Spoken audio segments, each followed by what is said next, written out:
A full year has come and gone since I produced a video on how to tie the Mop N Glo, and I figured it was time for a few minor updates to the pattern. So this is it, the Mop N Glo 2.0. It has double the fish-catching goodness of the original and will no doubt generate twice the amount of negative response from traditionalists. Anyway, here goes. I begin with a Dai-Riki number 135 in size 14. Start by mashing the barb and getting the hook firmly secured in the jaws of your tying vise. For thread, I've loaded a bobbin with a spool of yellow UTC 140 Denier to blend in with the yellow Glowbug part of the fly. Start your thread on the hook shank, leaving an eye-length space behind the eye, and take a few wraps rearward before snipping or breaking off the tag. Continue taking wraps a little ways down the shank and then back up, leaving your thread at about the hook point.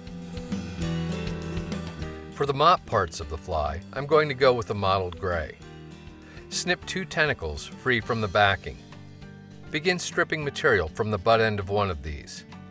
Try to take about a quarter of the material off, but leave the exposed thread core intact. On the second tentacle, strip roughly 1/3 of the fluffy material away.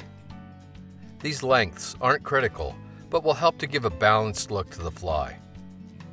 Pick up the longer of the two first. Lay the bare internal strands on top of the hook shank and take thread wraps to secure them right at the base of the tentacle. You can then lift the butt ends of the strands up and snip them off close. Take a few more thread wraps to make sure the tail end won't pull free or unravel.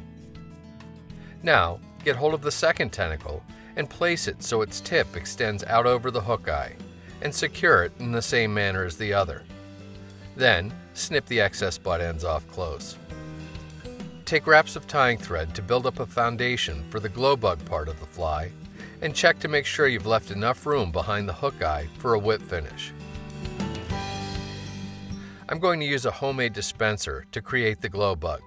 My clown egg video shows the materials and how to make one of these if you don't already know. Lay the dispenser on top of the hook shank and take 3 or 4 diagonal wraps of tying thread to secure the far side of the material. Then, switch your wraps to the opposite diagonal and take 3 or 4 more, which will help to lock down the near side. Lift the front tentacle up to expose the hook eye and take a few thread wraps behind it. Pull the Glowbug dispenser back just a little to get it out of the way, then pick up your whip finish tool and do a 4 or 5 turn whip finish to secure your tying thread. Once it's complete and the knot is well seated, snip or cut your thread free. Now comes the fun part. Pull a 1/4 inch or so of the Glowbug material from the dispenser. Then with very sharp scissors, snip that length in half. This will form the near side of the Glowbug to make the whole thing roughly spherical in shape. Say what you want about this pattern or any others that use mop material. But one thing that can't be disputed is their uncanny ability to catch fish, particularly recently stocked rainbows. Okay, you traditionalists, bring it on.